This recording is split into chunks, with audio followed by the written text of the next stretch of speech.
Hello and welcome to all the men and women of the West. I'm Joe. Here with me is my co-host Dan. Hello and greetings. And this is a new style of video we decided to try out, inspired by Council of the Rings version of the Rings of Power TV series. His version has been very interesting, and we decided that we should give such treatment to Conan and Kull stories, and basically do the what if we were to make our own TV series, as the 90s Conan TV series was not very good. That said, without further ado, here is our treatment of episode 1 of a Kull the King series. Know, O king, that in the decades before your father ruled the empire, Volusia, greatest of the 7 kingdoms, lay in ruins under the mangled heel, mad King Gor-Na. Last of the line of Illel, hither came Kull. From dreaded Atlantis, axe in hand, the greatest brigand, gladiator, and general of his age, bards sing still of his black rages and grim humors, who was destined to claim the Topaz throne for his own. The first scene we see is of a small village of tribal people, clad in raiment made from the fur of leopards. The people are celebrating and dancing and cheering and drinking from large drinking horns, made from the bones of their cattle. Most are dark-haired and dark-eyed. It is the middle of the night. The stars decorate the heavens, but one star shines brighter than the others. The bright, pale blue star of Valka. One man in particular, thickly bearded with long dark hair, is seen drinking deeply from his horn, with his brow heavily furrowed. He is worried. Another man approaches him. This man is Gor-Na. Gor-Na addresses the worried man. Why do you worry so, Andrides? I have never seen a man who looks so gloomy after his wife has given birth to a son, and on such an auspicious day. Andrides answers, "And well I should worry. It nearly killed her." Gor-Na's response is, "Bah, you could have found yourself another woman." Andrides, "Nay, there are none like Alcmede." Gor-Na looks at his friend with a puzzled look in response to Andrides' response. Gor-Na is soon called away by several of his tribesmen, with Andrides following them with his gaze. The chieftain of the same tribe as Andrides raises his horn to toast Valka, god of the sea and the lands, and the king of the gods, and also to toast the birth of the son of Andrides. Chieftain, "Thanks must be given to Valka for the favor he has shown us to our brother tribe and their chieftain, Gor-Na. And let us not forget the birth of the son of the mighty Andrides. Let he be as glorious and strong as his father." The tribesmen toast the dark-haired warrior, who frowns in response, for smiles don't come easily to his lips. He raises his own horn slightly, in a whisper of a salute, before bringing it to his own lips. In the not-so-distant shadows of the forest, the glint of iron can be seen as the light of the flames flickers off the metal of the weapons. The leopard-clad warriors exchange sinister smiles as they near the hapless, festive tribesmen. Gor-Na can be seen whispering with his tribesmen as the few present stealthily slink back into the shadows, exchanging their drinking horns for iron blades. Gor-Na drinks slowly, slower than most other men, wishing to keep his sobriety, so that when at last tribesman looks his way, he gives a false smile in response. Andrides is busy studying every face present with keen eyes as his wife Alcmede approaches him with their son in her arms. As he is busy studying every face present, a dark frown slowly comes over his face. "Must you frown so on such a night? One would think you stand in the grim halls of the dead." Andrides answers her, "It is only that as the night has progressed, more and more of Gor-Na's men seem to have faded away, as if not more than ghosts in the night." He makes another sweep of the partygoers. He then focuses on Gor-Na. Noticing him backing away, a look of realization and rage climbs its way onto his face. Andrides shouts to his people, "To arms! By Valka! We are betrayed!" A war horn is heard, a primitive one, and as one, the enemies of Andrides' tribe bursts out of the foliage. Gor-Na's warriors at their side. The two tribes converge upon the third and begin to massacre them. One of the warriors slashes at one of the women, hewing her in half. her sightless eyes gazing emptily at the moon. Cheers and screams howl in the night. Andrides, battle axe in hand, cuts apart that very man. Andrides, shouting to his men, rallies them. To me! Hew them down! As stated, he begins to rally the tribesmen, but alas, it is all in vain. Men, women, and children fall one by one. The hunters and warriors attempt to form a shield wall, but they are attacked from behind. Alcmede ducks into one of the nearby huts, shielding her babe with her body. She is noticed by one of the enemies, who attempts to press her down to the ground, tearing at her leopard skirts. His head, though, is soon hewed in half by the battle axe of Andrides. Andrides, on your feet! We must fly from here, Andrides. And Andrides responds, I will not turn my back to any enemy, especially Gor-Na, Snake Tongue. But Alcmede attempts to plead with him. Andrides, I will cut you a path. Take our son to the river. By now, there remains but a dozen warriors left alive. Andrides charges those who struck his line of warriors from behind, cutting down 3 men,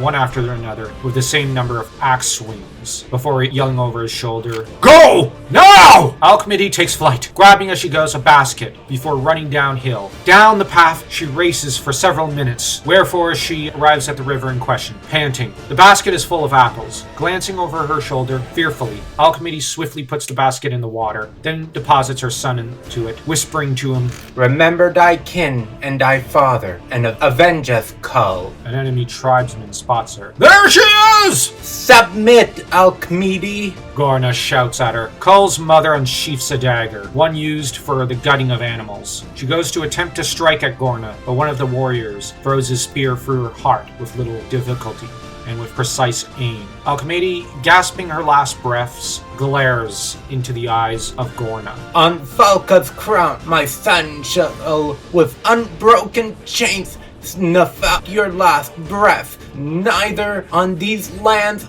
nor on any others. The scene shifts to the clearing full of corpses, with the 2 tribes finishing the feast with a great many cheers and celebrations of their victory. 2 of their number, meanwhile, carrying a corpse far away through the forest and up onto the nearby cliff, soon push it off the said cliff and into the sea. The leaner one mutters to the other, 32 men he slew by his own hand. Have you ever seen a man cut down so many and with such fury? Nay, but he was Andrides' red axe, and speaking of his axe, I shall say there be strong magic within, and thus I say it is to be my prize. The scene cuts to the Pictish Isles. There, a boy of 5 stares past the foliage. About his neck hangs a necklace of jaguar teeth. He has dusky skin and long hair. Kneeling beside him is his father, Kremu. Kremu hisses to him, spear in hand. You shall have to strike first, and you will only have 1 strike. Ere it kills you, I shall chase it from its nest, but you must strike it down. Understood, Brule? Yes, father.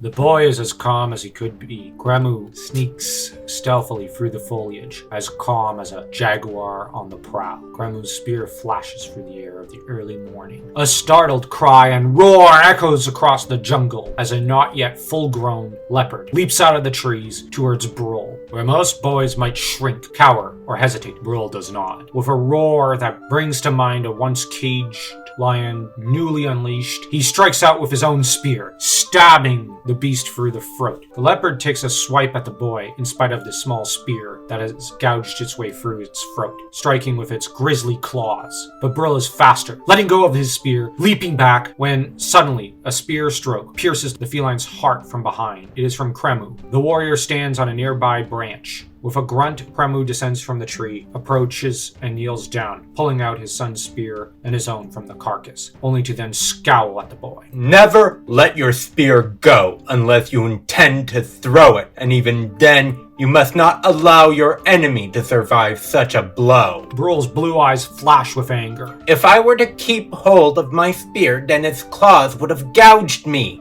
And well, they should have. Only cowards let go of their weapons, and only cowards make excuses for their folly. And you are no coward, or am I mistaken? Brule answers, No, father. Good. Next time, I will not save you, and you will not make excuses. Kremu walks past his son, hardly looking at him, the leopard thrown over his shoulder, and his spear in the other hand. Brule, for his part, sighs in frustration, only for something to catch his attention, and for him to stare past the foliage and into the shadows, where a pair of small feline eyes stare back at him. Those eyes blink first. Cut to a she-tiger that is staring down at the mewling baby Kull. She studies him for some time, with several of her kittens a short distance behind her. She soon leans closer to him, taking several sniffs, before at last laying down one lick upon his brow. Understanding that the newborn is hungry, she soon steps forth so that he is level with her chest, and that he may suckle from her, in a manner reminiscent of Romulus and Remus, suckling upon the she-wolf that found them. Cut to 7 years later. It is in the early hours of the morn, in the jungle, where a young 13-year-old Amra is speaking insistently to another of the tribe's warriors.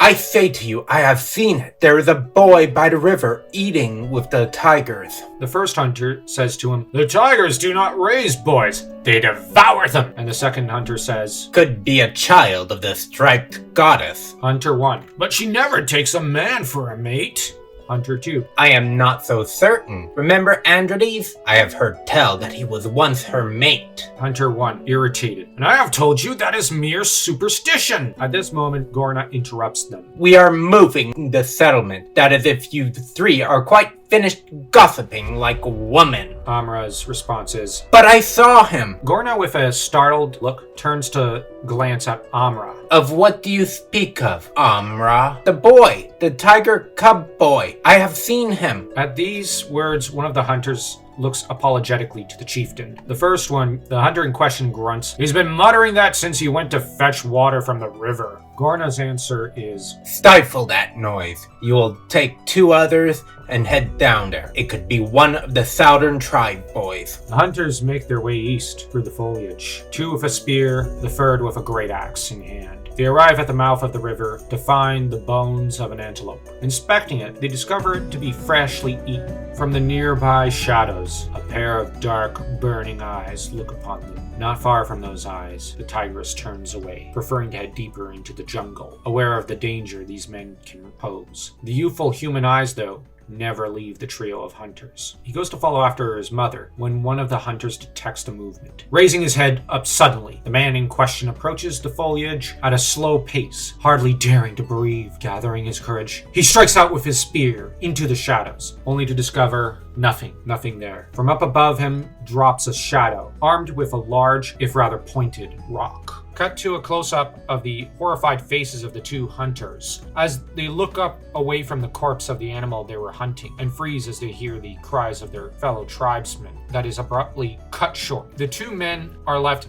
gaping. When we ourselves look up, we find the throat of the dead hunter gouged, along with his eye. The boy and the spear are no longer to be seen. Hesitantly, the 2 warriors approach the body of their comrade, the one with the battle axe leaning down to mutter, A demon. The scene changes. Later that evening, as a small kiln made of stones and animal bones is completed near the village settlement, the 2 hunters standing before Gor-Na, reporting the situation to him, cringe as he grunts in his deep voice. Demon? A demon? Speak sense, you fools. He is interrupted by Amra, who has been eavesdropping. It was him, the tiger boy. I told you. Be quiet, boy! Never you mind the fool. Come hither, boy. Amra steps forward. How old are you, Amra? 13, chieftain. How would you like to prove your courage and become one of our hunters? I should like that very much. You cannot be serious, Gor-Na! Entirely serious, and I shall accompany him. It cannot be worse than entrusting this matter to you bungling fools. How do you intend to hunt him? Hunt? I have no intention of hunting him. This response puzzles those around him. The scene changes to the Pictish Isles, where a 12-year-old Brule can be seen practicing his spear throws on a nearby tree, while his father, Kremu, sits by the animal skin tent of the chieftain. The chieftain is an elderly Pict by the name of Sidhu, and he and Kanu are in the middle of a conversation in regards to the state of their tribe and the current state of affairs on the matter of Volusia. Kanu is plump and old, whereas Sidhu is thin. The king has passed, as they all seem to, rather suddenly. with the new king having imparted the gifts you see to us in the hopes of aid against Western pirates. Puzzling one. He examines the silver chalice and other silver dishes before him. This is quite the donation for our tribe to assist in the hunt for petty pirates and brigands, or is this intended for all the tribes allied with us? At this question, Kanu sports a devious grin with a glint in his eyes. Oh no, I suspect that what he truly wishes is for the 13 tribes to send their finest warriors to shield him. Though he hides it well, he bore the expression of a hunted deer when last I saw him. Kremu, who had been examining a silver coin, with a lean face on one side and a flying dragon on the other. He says with a scowl on his face, What you mean to tell us, wise Kanu, is that nothing has changed at all. What difference makes it who sits upon their throne if they be nothing more than a mere front for the snake men? The three are interrupted from their brooding discussion by a series of loud acclamations and cheers as Brule turns to his father. I have done it, father. 10 spear throws have managed to pierce through front and back of the center of the tree. 10 more. Kanu attempts to mollify his friend. Do you not think that you might be demanding too much from him? Kremu snaps back. At his age, I had to do 10 times that many spear throws with that degree of perfection. Sidlu. And yet that very same precision did little to save your father, Kremu. It takes more than that to make a fine warrior. It takes wits. Kremu grunts back. Wits my son has aplenty, but what my son needs is a firm hand to mold him into all that he can be. Kremu, once he is satisfied, returns his attention back to the elders in order to converse with them further. We ought to maintain a wary eye. This could well be a trap. Kanu snickers a little. I see your own wits are as swift as your spear. I noticed the vast gifts given by Gor-Na to the other Pictish ambassadors. Some spoke to him in private far longer than I dare say we should maintain an eye on the other tribes, and upon those not part of the 13-tribe alliance. Kremu speaks sharply. We ought to keep an equally scrutinous gaze on the Atlantean tribes. Brule can be seen eyeing the three old men from the corner of his eye, just before he focuses once more on the tree trunk in front of him, throwing his spear with perfect aim. Just as the spear strikes true, the scene cuts to a dark night, and where meat can be seen roasting on a campfire. Amra and Gor-Na are seated on different sides of the said fire. Confused by the lack of action on the part of the elder, Amra asks him, I do not see how this will lure out the tiger boy. Gor-Na replies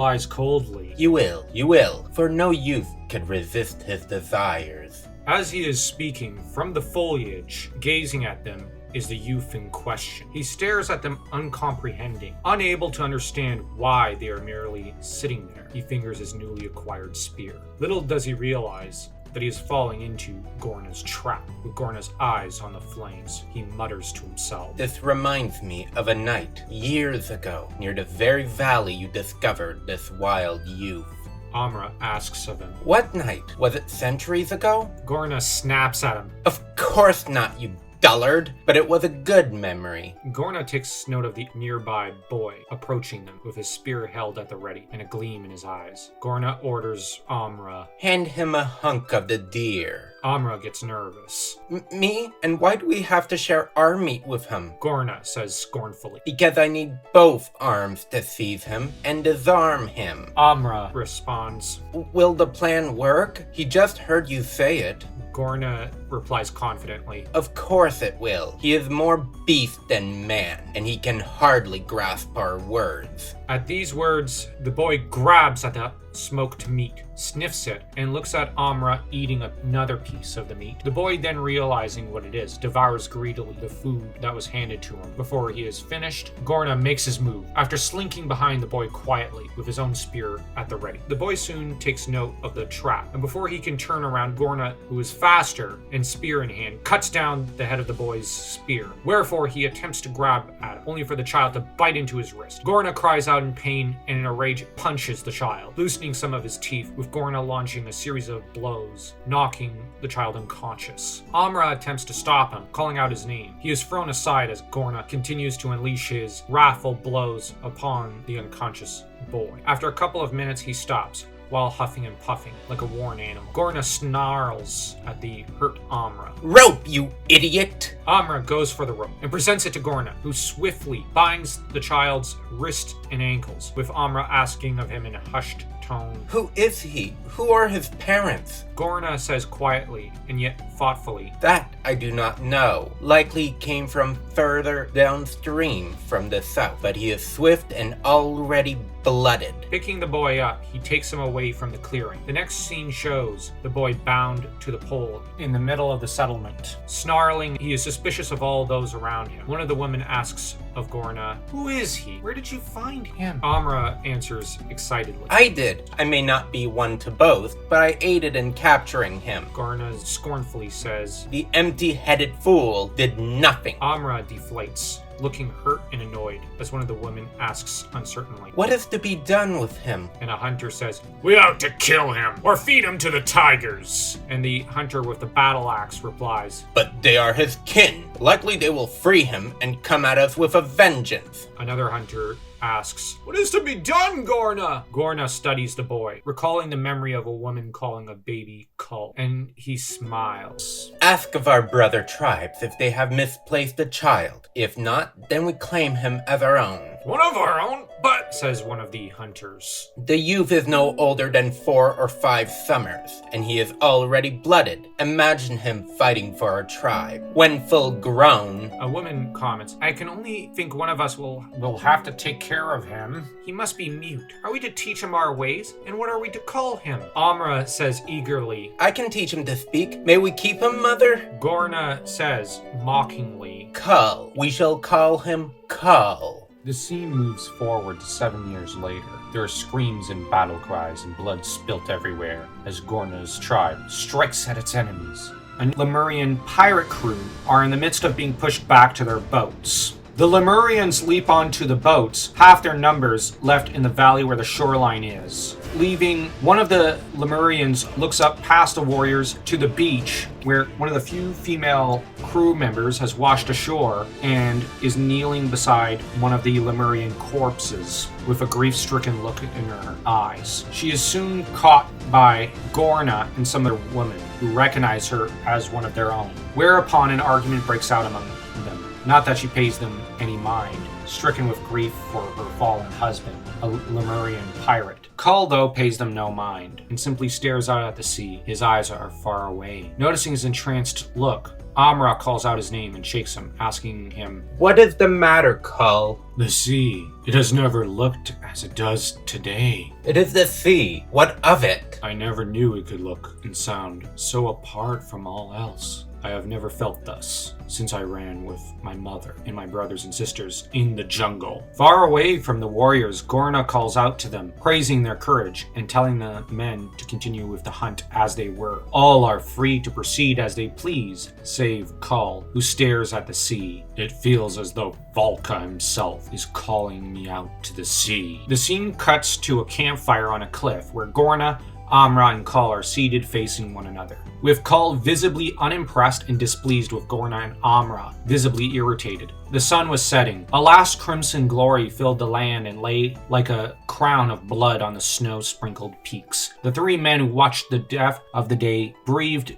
deep the fragrance of the early wind which stole up out of the distant forests, and then turned to a task more material. One of the men was cooking venison over a small fire, and this man, touching a finger to the smoking viand, tasted with the air of a connoisseur. Already, Kull. Gor-Na, let us eat.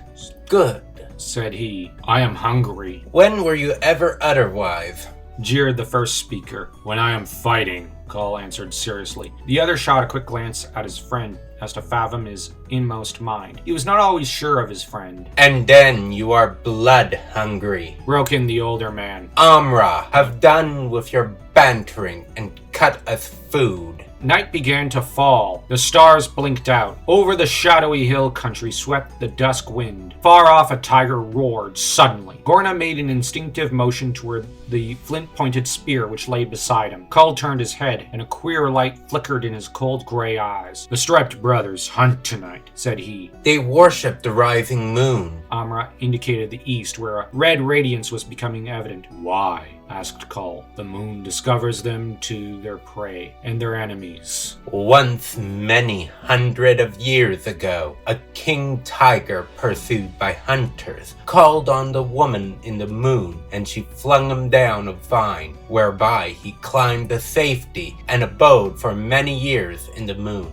Since then, all the striped people worship the moon, said Gor-Na. "I don't believe it," said Kull bluntly. "Why should the striped people worship the moon for aiding one of their race who died so long ago? Many a tiger has scrambled up Death Cliff and escaped the hunters, but they do not worship that cliff. How should they know what took place so long ago?" Gor-Na's brow clouded. It little becomes you, Kull, to jeer at your elders or to mock the legends of your adopted people. This tale must be true because it has been handed down from generation unto generation, longer than men remember. What always was must always be. "I don't believe it," said Kull. "These mountains always were, but someday they will crumble and vanish. Someday the sea will flow over these hills." Enough of this blasphemy! cried Gor-Na, with a passion that was almost anger. Kull, we are close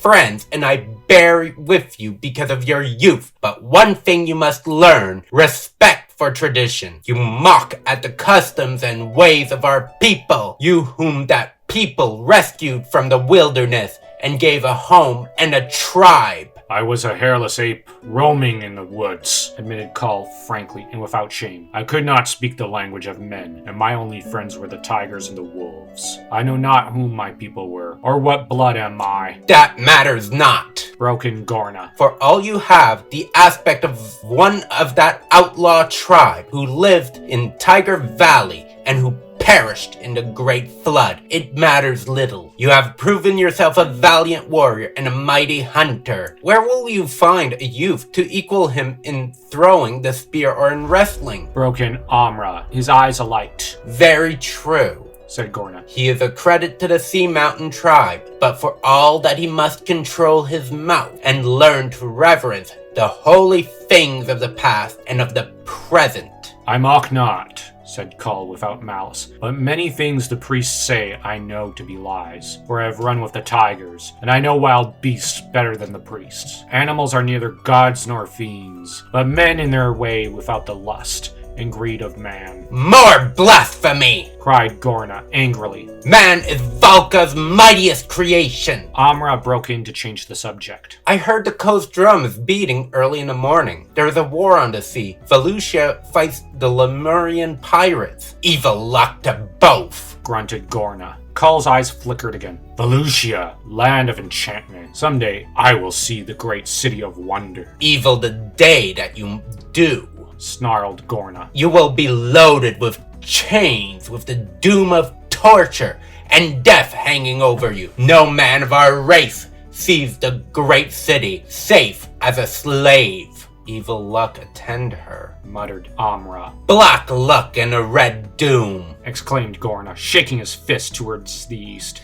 "For each drop of spilt Atlantean blood, for each slave toiling in their cursed galleys, may a black blight rest on Volusia and all the 7 empires." Amra fired, leapt lithely to his feet, and repeated part of the curse. Kull cut himself another slice of cooked meat. "I have fought the Volusians," said he, "and they were bravely arrayed, but not hard to kill, nor were they evil-featured." "You fought the feeble guard of our northern coast," grunted Gor-Na. "or the crew of stranded merchant ships. Wait until you have faced the charge of the Black Squadron, or the great army as have I. Then there is blood to drink. With Gondaro of the Spear, I harried the Volusian coast when I was younger than you, Kull.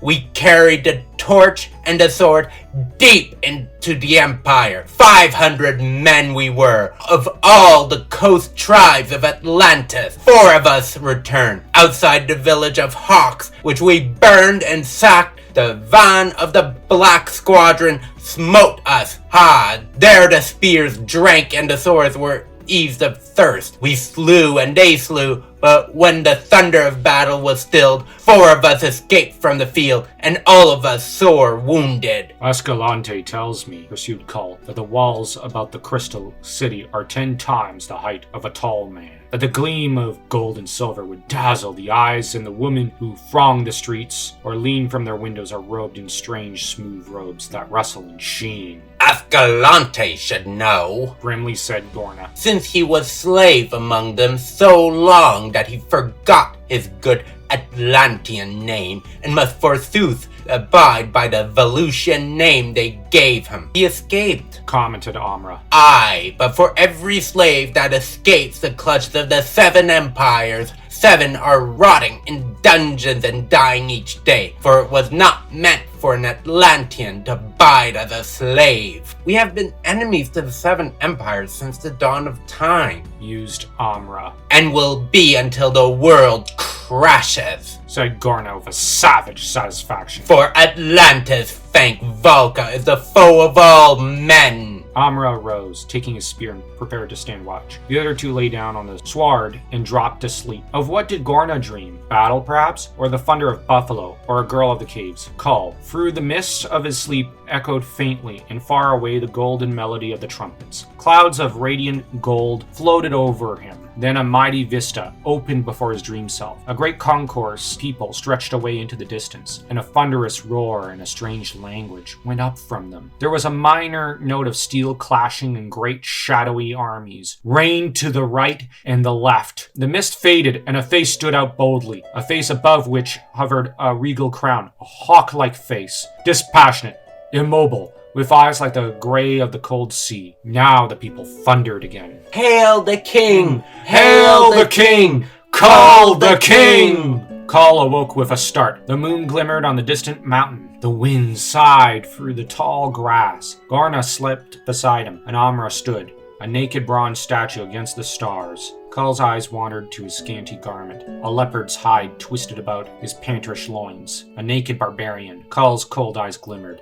Kull the king. Again he slept. They arose in the morn and set out for the caves of the tribe. The sun was not yet high when the broad blue river met their gaze, and the caverns of the tribe rose to view. Look! Amra cried out sharply. They burned someone! A heavy stake stood before the caves. Thereon was a young girl bound. The people who stood about hard-eyed showed no sign of pity. Allah! Said Gor-Na, his face setting into unbending lines. She married a Lemurian pirate, the wanton. Aye, broke in a stony-eyed old woman. My own daughter! Thus she brought shame on Atlantis. My daughter no longer. Her mate died. She was washed ashore when their ship was broken by the craft of Atlantis. Kull eyed the girl compassionately. He couldn't understand, why did these people, her own kin and blood, frown on her so, merely because she chose an enemy of her race? In all the eyes that were centered on her, Kull saw only one trace of sympathy. Amra's strange blue eyes were sad and compassionate. What Kull's own immobile face mirrored, there is no knowing, but the eyes of the doomed girl rested on his. There was no fear in her fine eyes, but a deep and vibrant appeal. Kull's gaze wandered to the faggots at her feet. Soon the priest, who now chanted a curse beside her, would stop and light these with the torch which he now held in his left hand. Kull saw that she was bound to the stake with a heavy wooden chain, a peculiar thing which was typically Atlantean in its manufacture. He could not sever that chain, even if he reached her through the throng that barred his way. Her eyes implored him. He glanced at the ropes, touched the long dagger at his girdle. She understood, nodded, relief flooded her eyes. Kull struck as suddenly and unexpectedly as a cobra. He snatched the dagger from his girdle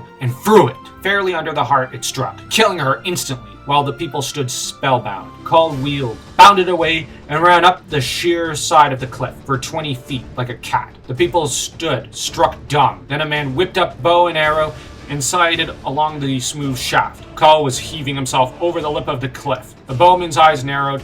Amra, as if by accident, lurched headlong into him, and the arrow sang wide and aside. Then Kull was gone. He heard them screaming on his track. His own tribesmen, fired with the bloodlust, wild to run him down and slay him for violating their strange and bloody code of morals. But no man in Atlantis, and that means no man in the world, footed with Kull of the Sea Mountain tribe. I hope you enjoyed this video and that you have a good idea of how we would have done this first episode. Quick shout out before we close the video to DJ Malfunction for editing this video. He's done amazing work here, so gotta give all the credit for the visuals here. And of course to Jasper Lane for recommending him. So if you enjoyed this video, and do feel free to smash that like and that subscribe button as though you were Kull, who had just freshly smashed his enemies with the axe by which he rules.